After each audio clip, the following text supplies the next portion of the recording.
အချစ်တက်ဆိုနာယီလက်တံအချက်တိုင်းပါပြီ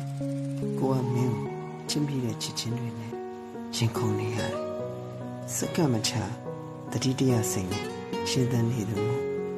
ဝင်သက်ထွက်သက်တိုင်းဟာမင်းဖြစ်နေတနာရီတခါအလန်းထမြင်နေတယ်လို့ပဲကိုကမင်းကိုလွမ်းတဲ့စိတ်နဲ့မြစ်တံပူမိနေမင်းပြုံဝင်နေဟာကိုကိုတနေ့တာအချိန်စရာလေးမို့တတိယချင်းကံလိုက်ယူထားတယ်မင်းပြုံးတွေနဲ့မှလူလုံးချင်နေပြီးတော့မင်းပြုံးတွေကိုမင်းရင်မှနှွေးထွေးစေခဲ့ရပါတယ်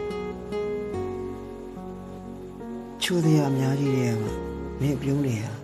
တိတ်ချိုတာမိကြောင်းနှောင်းတွေကိုပြောပြရအောင်ပဲပါဖဖောင်းလေးကိုညင်ရင်ဒုက္ခတရားဆိုတာမင်းပါဖောင်းလေးမညင်ရတဲ့နေ့တွေလို့ဖြစ်မယ်အိဋ္ဌတရားဟာမပြေတော့ဘူး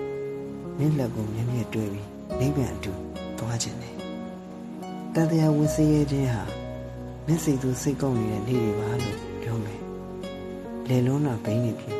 အချစ်ပူတာမင်းဖြစ်နေတာပေါ့ကွယ်စီထက်မောင်းမှပြေးနေတဲ့ရင်လို့ကိုကမင်းကိုလွမ်းတဲ့စိတ်နဲ့ခုံမောင်းနေရတယ်ကိုမျက်ဝန်းကအသားတက်နေတဲ့မင်းပုံရိပ်တွေကိုပဲကိုပဲရဲ့ရောက်ရောက်မင်းမမင်းမြင်နေပြီခုလိုတွေမင်းသိအောင်ကြပြာနဲ့ရေးပွဲတည်ဖက်မိတဲ့သူက